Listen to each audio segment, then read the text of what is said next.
Welcome to VD91 news. నేను మీ anchor శ్రావ్య. బులెటిన్లో ముందుగా headlines. Ghatkesar world senior citizens day సందర్భంగా మేడ్చల్ మల్కాజ్గిరి జిల్లా గట్కేసర్ సర్కిల్ పరిధిలోని కొర్రముల సుప్రభాత్ టౌన్షిప్ లో democratic senior citizens welfare association ఆధ్వర్యంలో సీనియర్ సిటిజన్స్ డే వేడుకలు ఘనంగా నిర్వహించారు. ఈ కార్యక్రమానికి అసోసియేషన్ ఉపాధ్యక్షులు బంగారి రాజయ్య అధ్యక్షతన వహించారు. ఈ సందర్భంగా అసోసియేషన్ రాష్ట్ర ప్రధాన కార్యదర్శి మాట్లాడుతూ వృద్ధులను దేశానికి భారంగా కాకుండా జాతీయ సంపదగా గుర్తించి వారి హక్కులు, ఆరోగ్యం, ఆర్థిక భద్రతకు ప్రభుత్వాలు ప్రత్యేక చర్యలు తీసుకోవాలని డిమాండ్ చేశారు. తెలంగాణలో సుమారు 48 లక్షల మంది, దేశవ్యాప్తంగా సుమారు 16 కోట్ల మంది వృద్ధులు ఉన్నారని, వృద్ధుల సంఖ్య రోజు రోజుకు పెరుగుతున్న నేపథ్యంలో వారికి అవసరమైన వైద్య, సామాజిక భద్రత సదుపాయాలు విస్తరించాల్సిన అవసరం ఉందన్నారు.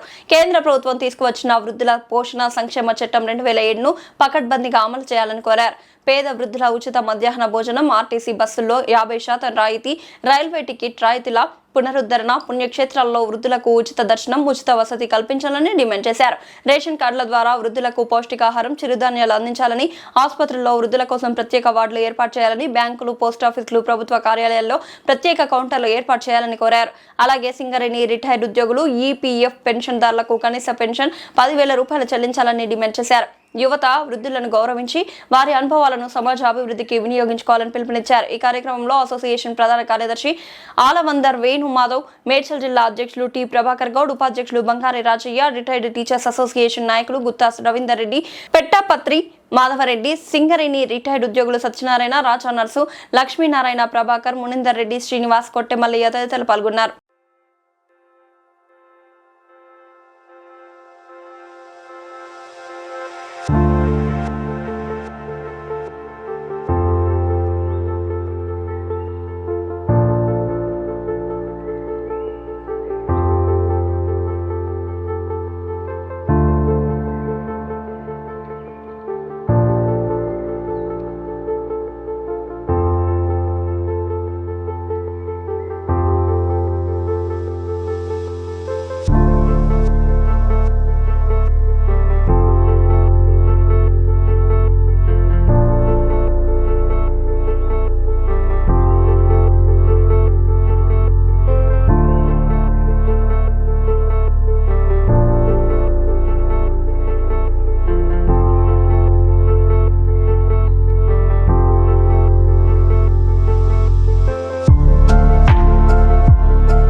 మేడ్చల్ జిల్లా మల్కాజ్గిరి గట్కేసర్ మండలంలోని సుప్రభాత్ టౌన్షిప్లో ఈరోజు world senior citizen day celebration జరుపుకుంటున్నాము. ఈ సందర్భంగా అతను వరల్డ్ సీనియర్ సిటిజన్ డే ఎందుకు జరుపుకుంటున్నాము, దీని యొక్క చరిత్ర, దీనికి ఉపయోగము తెలుసుకోవడం అవసరం ఎంతో ఉంది. 1988లో ఆనాటి అమెరికా ప్రెసిడెంట్ రొనాల్డ్ రీగన్ ఈ వృద్ధుల యొక్క సంక్షేమ హక్కుల గురించి ఒక చట్టం తయారు చేయాలని రూపొందించడం జరిగింది. ఆ రూపొందించిన ప్రకారంగా 1990లో ఐక్యరాజ్యసమితి వాళ్ళు కూడా ఈ యొక్క చట్టాన్ని ప్రతిపాదించడం జరిగింది. తదనంతరము ప్రపంచంలోని వృద్ధులందరూ ఈ అక్టోబర్ 21న వరల్డ్ సీనియర్ సిటిజన్ డే ఉత్సవాలు ఆగస్టు 21 రోజు జరుపుకోవడం జరుగుతుంది. ఈ సందర్భంగా మేము ఇక్కడ ఐక్యంగా ఉండి ఈ సమావేశం నిర్వహించుకుంటున్నాం. దేశంలో దాదాపు 16 కోట్ల మంది వృద్ధులు ఉన్నారు. అదేవిధంగా తెలంగాణలో 40 నుంచి 50 లక్షల మంది ఉన్నారు ఒక నివేదిక ప్రకారం. ఇంత భారీ సంఖ్యలో ఉన్న వృద్ధులకు అదే స్థాయిలో సంక్షేమ పథకాలు కానీ అదేవిధంగా వైద్య సౌకర్యాల గురించి కూడా దొరకటం లేదు. ఎటు చూసినా కానీ అంధకారంలో అమలుకోనుంది. తక్కువ పెన్షన్తో జీవించే వాళ్ళు ఉన్నారు, వైద్య సౌకర్యాలు లేని జీవించే వాళ్ళు ఉన్నారు. అదేవిధంగా మేము ఎక్కడికి వెళ్ళినా కానీ ఒక చిన్న చూపు జరుగుతుంది. వృద్ధులు జాతీయ సంపదగా గుర్తించాలని ఈ యొక్క సభాముఖంగా ప్రభుత్వాన్ని తెలియజేశాను. వృద్ధులనే వాళ్ళు జాతీయ సంపద. దేశంలో ఎన్నో యుద్ధాలు, కరువులు, కాటకాలు, ఆందోళనలు ఇవన్నీ జయించుకొచ్చి ఇప్పటికీ మేము ఊపిరితో పీలుస్తున్నామంటే మేము దేశానికి సేవ త్యాగం చేసిన వాళ్ళని గుర్తించాలి. అదేవిధంగా 2007 వృద్ధుల సంరక్షణ పోషణ చట్టాన్ని పకడ్బందీగా అమలు చేయాలి. కేవలము ప్రకటనలకు పరిమితే కాకుండా ఏ చిన్న వ్యక్తి వచ్చినా సరే ఈ యొక్క చట్టాన్ని అమలుపరచాలని విజ్ఞప్తి చేస్తే ప్రభుత్వ అధికారులు వెంటనే స్పందించి వారికి ఒక రక్షణ కల్పించాలని కోరుకుంటున్నాం.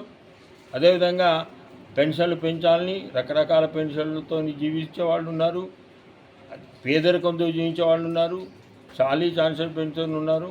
ముఖ్యంగా సింగరేణి, ఆర్టీసీ లాంటి ఈపీఎఫ్ వాళ్ళకు కూడా అతి తక్కువ పెన్షన్ వస్తుంది. కనీస పెన్షను 10,000 పెంచాలి. అదేవిధంగా బస్సులలో స్త్రీలకు ఉచిత బస్సు సౌకర్యం కల్పించడంలో మేము స్వాగతిస్తున్నాం ప్రభుత్వాలని. కానీ అదేవిధంగా 50 లక్షల మంది ఉన్న వృద్ధులకు కూడా మాకు కనీసం 50% కన్సెషన్ ఇవ్వాలని అడుగుతున్నాం. అదేవిధంగా తీర్థయాత్రకు వెళ్ళేటప్పుడు ప్రత్యేక వసతి గృహాలు కల్పించాలి. ఇప్పుడు తిరుపతికి వెళ్ళాలన్నా తిరుపతిలో అక్కడ వెళ్ళిన తర్వాత నానా కష్టాలు పడాల్సి వస్తుంది. దర్శనము ఇస్తున్నారు కానీ అకామిడేషన్ ఎట్లా? యాదగిరి బాగుంటే 2,000 ఖర్చు అవుతుంది. బస్సులు ఎక్కాలంటేనేమో స్త్రీలు ఆక్యుపై చేస్తున్నారు, క్యాబులో వెళ్దామంటేనేమో మాకు ఉన్న పెన్షన్ సరిపోదు. కనీసం ఈ వృద్ధాప్యంలో దేవదర్శనాన్ని కూడా నోచుకోలేని స్థితిలో మేము జీవిస్తున్నాం. ప్రభుత్వానికి ఏకేంటంటే ఎక్కడ తీర్థస్థలాలు ఉన్నాయో, ఎక్కడ పుణ్యక్షేత్రాలు లేవో ఖచ్చితంగా మాకు ప్రత్యేక దర్శనంతో పాటు ప్రత్యేక వసతి గృహం, ఏసీ గృహం ఉచితంగా ఇవ్వాలని డిమాండ్ చేస్తున్నాం. ఎందుకంటే చివరిలో ఎంతమంది పోతాం? సంవత్సరం 2 సార్లు కూడా పోలేకపోం. ఎందుకంటే కుటుంబ బాధ్యతలు ఎక్కువనే, ఆరోగ్య సమస్యలు ఉన్నాయి. కనీసం ఒక్కసారైనా సంవత్సరం తిరుపతి లాంటి, యాదగిరి లాంటి పోతే ఉచిత ఏసీ బస్సు కూడా కార్డు ఇస్తే సరిపోతుంది. మా యొక్క సీనియర్ సిటిజన్ కానీ ఆధార్ కార్డులో వయసుతో ఉంటుంది. బస్ ఉచిత దర్శనం కలిగిస్తున్నారు కానీ ఉచిత వసతి ఎందుకు కల్పించారు? అది కూడా డిమాండ్ చేస్తున్నాం. అదేవిధంగా రైళ్లలో కరోనా ముందున్న రాయితీలు మరలా పునరుద్ధరించాలి. రైల్వేలో ఆదాయం పెరుగుతుంది, రైలు సంఖ్య పెరుగుతుంది, బోగీల సంఖ్య తగ్గిస్తున్నారు. అందులో ముఖ్యంగా ఏంటంటే ఎక్కడ పోయినా కానీ రైలు బోగీల్లో వెస్టర్న్ టాయిలెట్స్ అనేవి అతి తక్కువ ఉంటున్నాయి. ఇండియన్ టాయిలెట్ మోకాళ్ళు ఇప్పుడు వృద్ధులకు ప్రత్యేకంగా కేవలం వృద్ధులకే ఉండాలి, వెస్టర్న్ టాయిలెట్స్ ఉండాలి, శుభ్రతతో ఉండాలి. అదేవిధంగా ఏదైనా సరే వృద్ధులకు హాస్పిటల్లో ప్రత్యేక వాళ్ళు నిర్మించాలి, బ్యాంకులలో ప్రత్యేక క్యూ ఉండాలి, పోస్టాల్లో ప్రత్యేకంగా ఉండాలి. ఏ ఆఫీస్కి వెళ్ళినా సరే ఖచ్చితంగా మొదటి ప్రాధాన్యత వృద్ధులకే ఇవ్వాలి. ఎందుకంటే వీళ్ళు ఎప్పుడో వస్తారు, ఏదో పెన్షన్ తీసుకునేది కొడతారు, కానీ అదంతా ఏం లేదు. అదేవిధంగా సిటీ బస్సులలో ఉచిత బస్సు సౌకర్యాలు, డిస్టిక్ బస్సులలో 50%, సిటీ బస్సులలో మాకు ఉచితంగా ఇవ్వాలి అని మేము డిమాండ్ చేస్తూ ఈ అవకాశం ఇచ్చిన వారికి, సీనియర్ సిటిజన్కు, అదేవిధంగా డీనైన్ వారికి ప్రత్యేక అభినందనలు, కృతజ్ఞతలు తెలుపుతూ ఈ అవకాశం ఇచ్చిన వారికి ధన్యవాదాలు తెలుపుతున్నాం. ఇంకా జనరల్గా ప్రతి సంవత్సరం ప్రతిరోజు ఏదో ఒక ప్రత్యేకత ఉంటుంది, కానీ డాక్టర్స్ డే ఎందుకు చేశారనేది సహజంగా ఎవరు తెలియదు. 1861లో పాట్నాలో బిజన్ దాస్ చంద్రరాయ్ అనే డాక్టర్, ఆయన విద్యావేత్త, రాజకీయ నాయకుడు, గాంధీయ భావాలు కలిగిన వ్యక్తి. ఆయన చేసిన తర్వాత 1948 నుంచి 1962 వరకు ఆయన ఏం చేశారంటే బెంగాల్ సీఎంగా ఉన్నారు. బెంగాల్ సీఎం ఉన్నప్పుడు ఆయనకు ఈ మెడికల్ ఫీల్డ్ చాలా డెవలప్ చేశారు. విచిత్రం ఏంటంటే 1861 జూలై 1 రోజు ఆయన జన్మించడం, 1861 జూలై 1 అంటే డెత్ అండ్ బర్త్, జననం మరణం ఒకటే రోజు కావడం. కాబట్టి దీనికి ప్రత్యేకత ఉంది. కాబట్టి భారతరత్న అవార్డు కూడా ఇవ్వడం.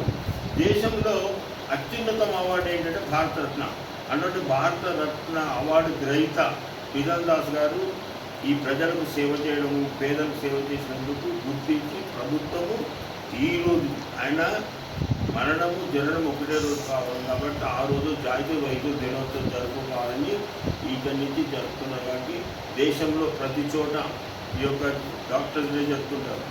డాక్టర్స్ డే జరపడం పూర్వముఖం కాకుండా వాళ్ళ సేవలు గుర్తించేందుకే మనకు నిజమైన నివాళులు వాళ్ళు బిధన్ దాస్ గారికి హ్యాట్స్ ఆఫ్ చెప్పాలని కోరుకుంటూ అవకాశం వరకు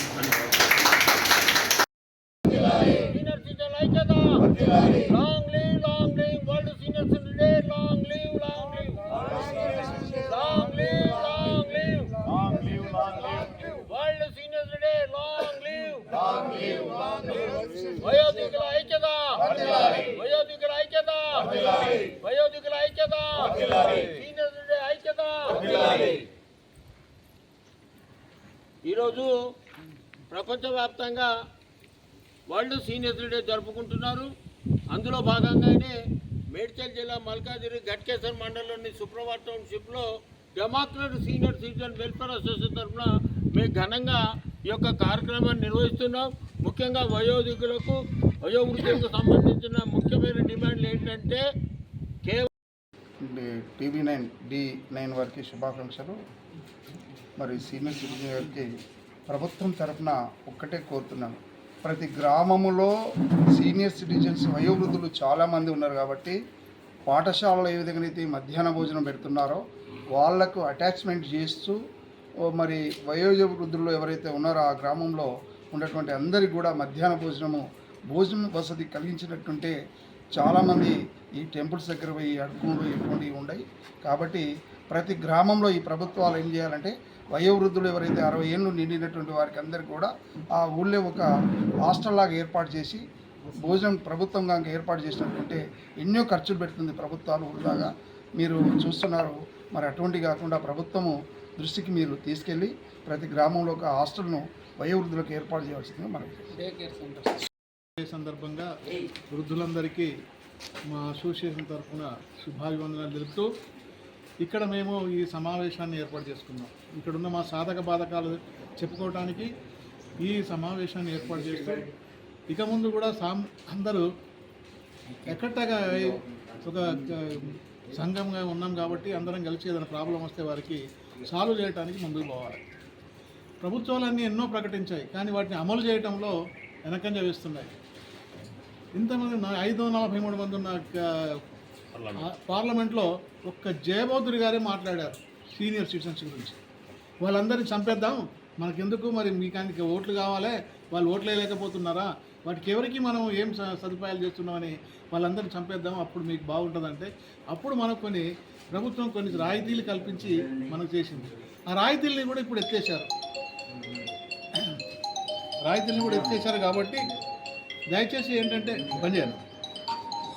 ఆ రాయితీల్ని మళ్ళీ పునరుద్ధరించాలని రైల్వేలో 50% ఆఫ్ దికి మనకు రాయితీ ఇచ్చేది అది లేదు. ఇప్పుడు వేణుమాధవ్ గారు చెప్పినట్టు మాకు ప్రతి బస్సు సర్వీసుల లోపల 50% రాయితీ ఇచ్చి అందరికీ వచ్చేయాలి. పెన్షన్ లోపల ఎవరైతే ఉన్నారో తక్కువ పెన్షన్ ఉన్న వారికి ఇప్పుడు రేషన్ కార్డులు ఇస్తున్నారు.